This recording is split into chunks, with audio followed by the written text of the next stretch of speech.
lot of its pieces might survive atmospheric re-entry. From our nation's capital, this is the National Weather Desk. Good morning and welcome to the National Weather Desk. I'm Angela Brown. This is a look at Seattle this morning where you can, right there, already see some raindrops on the camera lens. It's where a so-called bomb cyclone is aiming for the Pacific Northwest, bringing strong winds, freezing temperatures, and also some heavy snow. Meteorologist Dave Selesky has a closer look at that system. This is an area of rapidly developing low pressure in the North Pacific that over the next 24 hours is forecasted to drop 24 millibars in a 24-hour period. Now, very strong winds on the Oregon-Washington coastline. The main area of low pressure, though, will stay well offshore, so we will feel the effects out of this, but thankfully not the full effect out of this. 940 millibar low is what this storm is forecasted to be by Tuesday evening. If you look at a home barometer, that's down to 27.83 inches of mercury. Standard atmospheric is about 29.92, so a very big area of low pressure. Again, strong gusty south winds on the Oregon-Washington coastline. Could see some peak wind speeds here between 70 to 80 miles an hour. South winds for most of the inland valleys, upwards of 40 to 45 miles an hour. And strong flow coming out of the Columbia River Gorge. Again, seeing wind speeds there upwards of 40 to 45 miles an hour.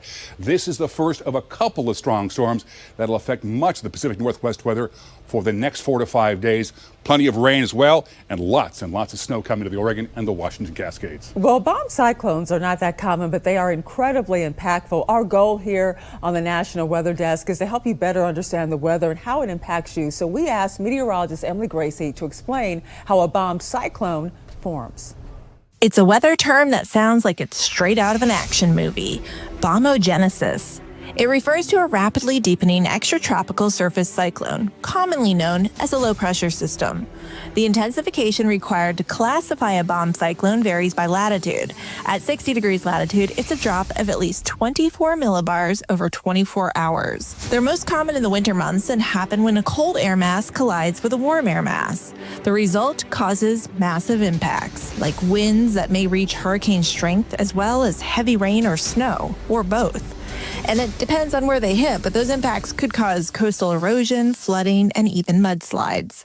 Bomb cyclones are most common in the Pacific Northwest, but can also occur along the East Coast or even inland areas. They can be extremely difficult to forecast, but very impressive to look at on satellite imagery. For the National Weather Desk, I'm meteorologist Emily Gracie. Even before that system arrives, heavy snow has been falling in the Cascade Mountains east of Seattle. Paul Rivera is near Snoqualmie Pass with that part of the story. Snoqualmie Pass has a new coat, courtesy of some substantial snowfall over the last few days. And judging by the snowball fights, some are welcoming this, at least for now. Oh, I love it. It's fun. Yeah, I may get tired of it by the end of the year, but right now it's still fun. It's so beautiful. And I love it. I love summer too, but this is fun. With the upcoming winter season comes the constant road prep from WashDOT crews. Officials say they've been applying de-icer and plowing snow to keep the road as clear as possible. You gotta obviously be careful. You gotta have good tires in the car. You gotta use good sense. Of course, that also means law enforcement will be out more too, as crashes in snowy weather can quickly pile up on Interstate 90. Washington State Patrol officials tell us they've been doing chain enforcement, already giving out fines. At least 14 violations spotted so far. Don't change lanes so often if you don't have to, and be aware of what's around you and go slower. And just the right amount of snow now will help businesses and the ski resort rebound from last year's slow start to winter, as this snow, if it can stick around, will be a boost to the local economy. You think this year's going to be better? Yes, it's an early start. Looks serious. So I think we're in for a good snow. Maybe white Thanksgiving and a white Christmas to boot. Drought conditions in the Northeast are helping fuel a new brush fire. This one is in New Jersey near Philadelphia. The 40-acre fire broke out last night. You can see the flames are dangerously close to some homes, but fire officials say those houses are not in danger. The fire is now 20% contained. Meantime, the drought in Central Texas is being compared to some of the worst in that state history. Jamal Kennedy has more. About 100,000 folks are being impacted by the drought levels that we are in for the district. Just how bad is the lack of rain the area of Central Texas has seen recently? If we continue to not get rain over months or years, it could become even more severe than anything we've had on record. The city of Austin is currently under a level 3 drought monitor. Barton Springs is seeing the impacts, with the Barton Springs Edwards Aquifer Conservation District reporting that water flow at the springs, which is primarily groundwater, is alarmingly low. When you factor in the dry conditions and the above normal temperatures as well, that's why we're seeing the rapid onset drought conditions, which is leading towards Barton Springs having issues as well. The spring's current flow rate is measured at a little under 18 cubic feet per second. Halavati says the average number for Barton Springs is 78 cubic feet per second. If the 10-day average level falls below 14, the BSEAC will declare a stage 4 drought monitor for just the second time in the district's history. You're really seeing above normal temperatures factor in with that. That's why we're seeing the drought conditions expand rapidly here across Central Texas. After more than 7 weeks, residents of Asheville, North Carolina can safely use tap water again. They've been urged to boil water since Hurricane Helene struck on September 27th. But city water officials now say all tests show the water is contaminant-free. For 53 days, people have been using bottled water for drinking and also consumption. City officials expect an increase in demand at first, so people are still encouraged to avoid using large amounts of water, like watering the lawn or even filling their swimming pools. It is not just the Asheville area that's getting back to normal as well. After Helene struck, dozens of patients in a Tennessee hospital were evacuated after water from a river surrounded that building. Liam Bridgman has an update on cleanup efforts. It's been 7 weeks now since more than 50 people were rescued from the roof of the Unicoi County Hospital. Now, in the aftermath, this is what's left. Tremendous damage was done. I would say pretty much every piece of equipment that we had inside was ruined, pretty much decimated inside. According to Ballard's director of construction, a full scope of the damage is still being assessed. The indications we've got are that the hospital structure itself, so the slab and the concrete, or the concrete slab and the steel columns are in decent shape, but we've not been able to get all the way back to those yet. That's part of what we're working through now. In 2018, the hospital was rebuilt and, according to officials, cost more than $30 million. It was built next to the Nolichucky River, but Chief Operating Officer Eric Deaton says no one could have expected anything like this to happen. We actually built this utilizing engineers and architects and people who felt very comfortable that this was a very safe place. Deaton says Ballard Health is expected to continue to have an operation in Unicoi County. As for where the rebuild will be, no location as of yet. We have to really clean up this site and make sure we kind of know the full damage here. And then we'll start looking for another location. The Leonids meteor shower peaked Sunday night, but there is still a chance to see it. Meteorologist Emily Santum shared how to get the best views in a recent TikTok post. Maybe we'll catch another meteor shower over the next couple of days. I feel like I've been talking about meteor showers forever, but the Leonids meteor shower is peaking. This meteor shower has been active since November 3rd and will continue to be active all the way through December 2nd. Let's get into some of the details. The rate is about 10 to 15 meteors per hour, so make sure you look towards the east. I will say it's now getting colder and colder, so the lows at night will mostly be in the 30s. A couple of viewing points, the best time to check out the meteor shower is probably from midnight to pre-dawn hours. Want to find a dark viewing spot away from city lights and light pollution, and let your eyes adjust for 30 minutes. And we shared this TikTok post on our social media accounts. To see more content like this, be sure to give us a follow, a like, or subscribe to our YouTube channel. Just search the National Weather Desk. And coming up on the National Weather Desk, we'll head to Maine and find out how the weather has impacted this year's Christmas tree harvest. And we'll find out how NASA plans to safely bring the International Space Station back to Earth.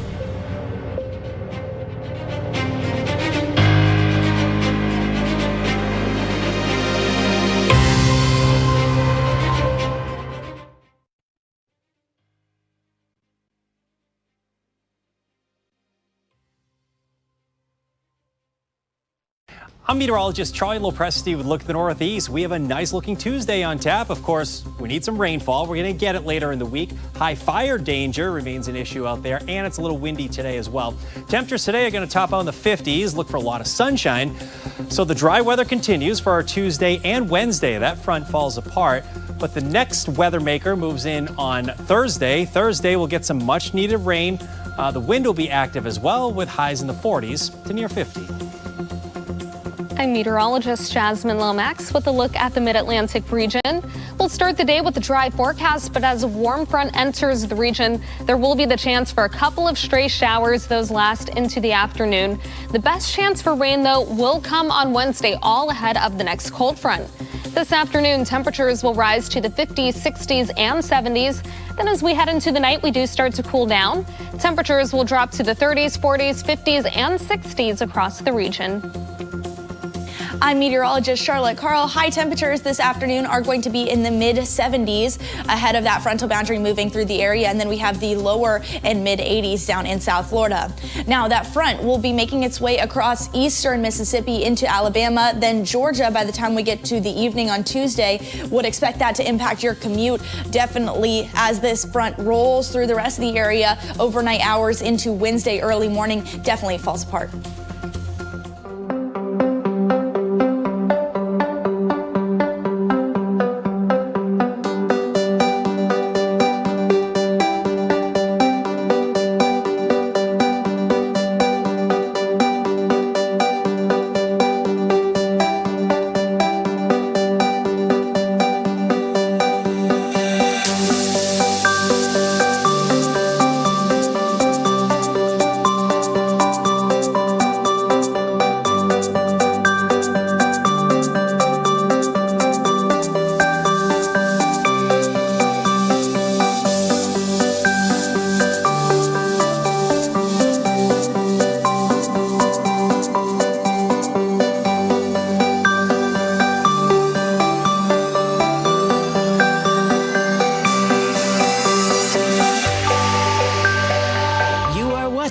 The National Weather Desk.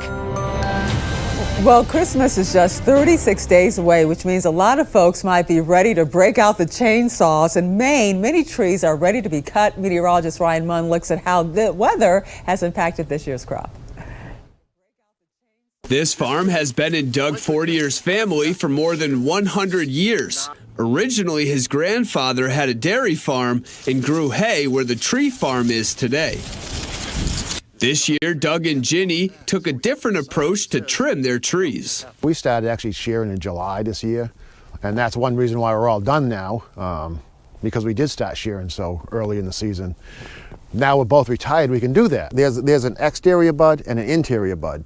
And to get this to fill out, we're cutting these end bigger buds off and making this interior bud grow out. This beautiful balsam fir is 8 years old and will wind up in somebody's living room this Christmas. However, on the other side of the farm, this tree is only 4 years old and won't be ready to harvest for another 3 to 4 more years. Thankfully, Mother Nature has also treated their farm well this year. So we got good rain this year. This past month and a half has been dry, but the trees are typically stopped growing now, so they don't need the same amount of water that they had when they was actively growing. And if you're wondering what the secret is to running a Christmas tree farm in Maine's unpredictable weather, just ask the person he calls his #1 helper. He's methodical, he is businesslike, but he does also take it as it comes, just like he was talking about his trimming. The trees speak to him per se. In San Antonio, a sculpture is proving that art can have multiple purposes, beauty and also environmental use. Phil Sterling on how it will help filter runoff water from a busy highway. San Antonio River Authority officials say the sculpture called Falling Water is made by Mark Riegelman. The runoff it will capture will flow from its palm into a basin with soil where plants can help clean the water. Because that's a unique piece too, honestly, like a really great idea of the hand. Jose Mata, who visits the creek 3 times a week, says he's especially happy it will clean the environment. Especially with the vehicles, like splashing in the dirt, like it rinses out everything, and then recycling too. So that's really awesome. Elizabeth Bada is a project manager for artwork in the San Pedro Creek Culture Park with the San Antonio River Authority. She says the shape of the sculpture is intentional. The cupping of the hand does represent a type of purity and the interconnectedness between the natural environment and humanity. She says the final brownish-orange rusty color is meant to harmonize between the highway and the creek's natural landscape below. But the park doesn't only try to clean the water like with this new statue, it also tries to reduce flooding like with 2 floodgates that can be seen along the creek. One of them near West Travis Street that you can see behind me. So this piece is in our phase 3, which is on our southernmost part of the Culture Park. Currently, phase 3 is under construction, so the location is not open to the public. It will reopen along with the sculpture in spring of 2025. And meteorologist Andrew Buck Michael from our station in Columbus, Ohio, answers viewer questions on social media. It's a segment he calls the Weather Bucket. Today's installment starts with a few questions about the sun and clouds. Hey everybody, Andrew Buck-Michael back for another lightning round of your weather bucket questions. So let's go ahead and grab out a handful of these. By the way, just go to my Facebook page, look for this post, and we will add those to the weather bucket. All right, first question coming in from Matt. What is the difference between partly cloudy, mostly sunny, or mostly cloudy, partly sunny? Here's a graphic to show you. As you get cloudier, you go from sunny, mostly sunny, partly cloudy, partly sunny, mostly cloudy, and then eventually to cloudy. I typically don't go with partly sunny. It's kind of confusing. Typically go from partly cloudy to mostly cloudy. Personal preference for myself. All right, next question from Herschel and Kathy. Why is it so quiet outside when it snows? When sound bounces off of hard objects, it can kind of echo some, but when it hits softer objects, it mutes it. And that's why when it's snowing outside, it often feels a lot quieter. Brenda asking, what is winter looking like? It's been so warm. We are heading into a La Nina pattern, which means we typically are wetter than normal here in central Ohio.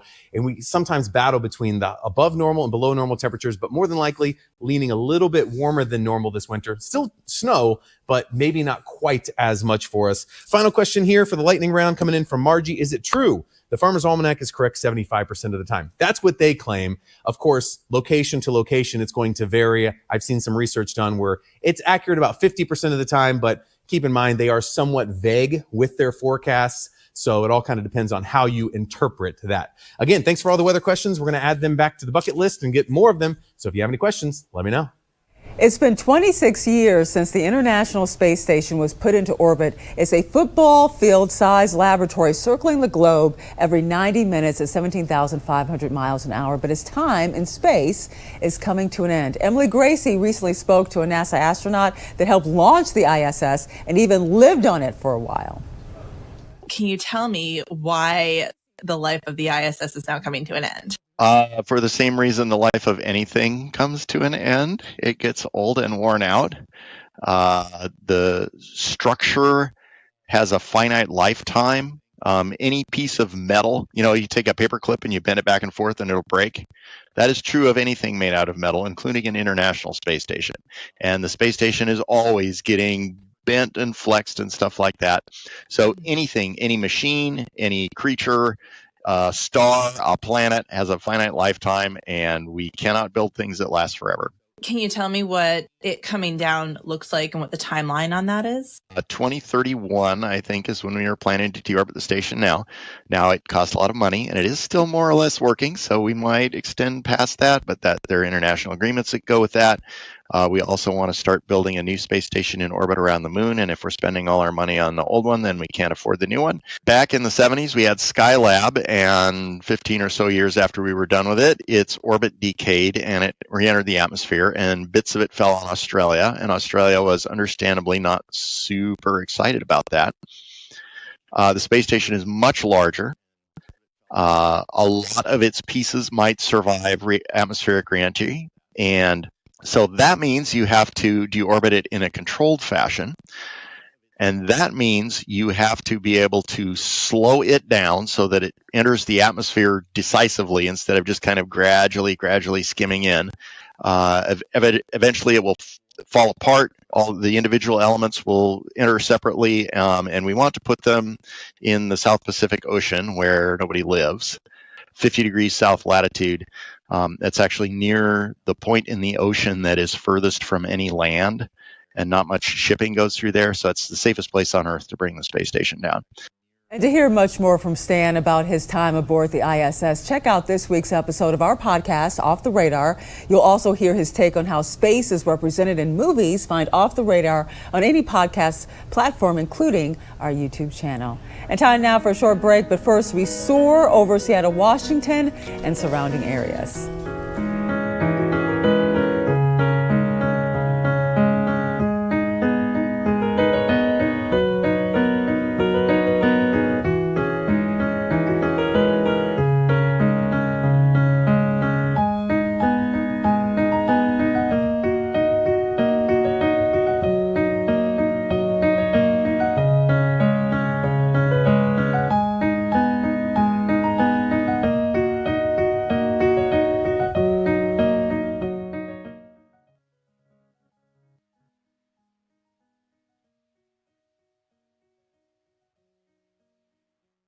Tuesday morning, everyone. I'm meteorologist Andrew Buck-Michael. We've got this massive complex of showers moving its way across the northern plains and Great Lakes in the Ohio Valley today. But as far as what's on the way later this week, much colder temperatures. Get ready for it. Some snow showers there across the northern portions of the Dakotas, and the rain showers continue to move their way out to the east. But we start to see more snow showers develop across the Great Lakes and Ohio Valley for Thursday. Good morning, I'm meteorologist Alex Garcia. Here's a look at your regional weather. We're starting off a little chilly all the way from Oklahoma City down to Midland, back on over into El Paso. Warm and humid down from Brownsville over into New Orleans, where we're still looking at a little bit of rain there. Storms will push out toward the east. That system will go stationary. More dry air moves in to North Texas, so that means we could be seeing some wildfire risks out across the area. I'm meteorologist Alex Garcia, and that's a look at your regional weather. Well, hi there and a happy Tuesday to everybody. I'm meteorologist Shannon O'Donnell. Out west, we are looking at the approach of a so-called bomb cyclone. That's just the fancy, trendy name for a rapidly deepening area of low pressure that will come on in toward the coast of Washington and Oregon throughout the day, kicking up some severe wind, especially in the foothill communities outside of Seattle. You can see that low on approach. It's also going to be rainy and blowing snow up in the Cascades for a rare blizzard warning as well.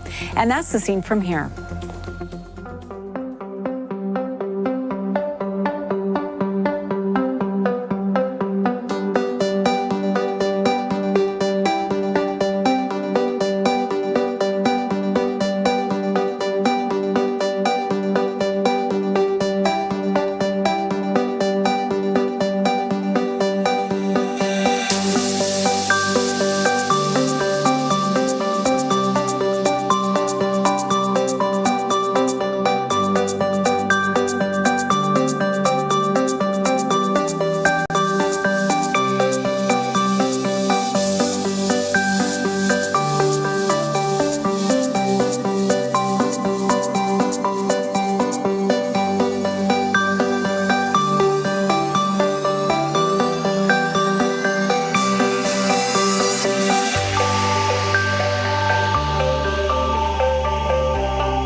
The National Weather Desk. It may still be fall, but Wisconsin usually sees winter weather well before the actual season arrives. But right now, the only thing on the ground are leaves. Meteorologist Phil DeCastro looks into the late start of the wintry weather in Wisconsin. Winter cheer hasn't been enough to bring on the winter weather. Some, like Kylie Oswald, can't wait for that to change, especially after last year's dud of a winter. Last winter, I was really sad that we got a little bit of snow, but it was really rainy and wet and warm and not very like winter wonderland. So I'm a little afraid that that's going to happen again this year. Others, though, are soaking in the mild weather while it's here. It's easy to let summer go by really fast and you're like, oh crap, it's fall. Oh crap, it's winter. And so now that it's warmer, I'm trying to just like sit outside and let the sunshine hit my skin a little bit, soak it up. Absolutely. That's pretty, It's not unusual for wintry weather to have made an appearance by now, but snow lovers should not panic just yet. For more weather content just like that, be sure to check us out on social media. Search the National Weather Desk.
so much for joining us. I'm Angela Brown. Make it a great Tuesday, and I'm going to see you right back here tomorrow.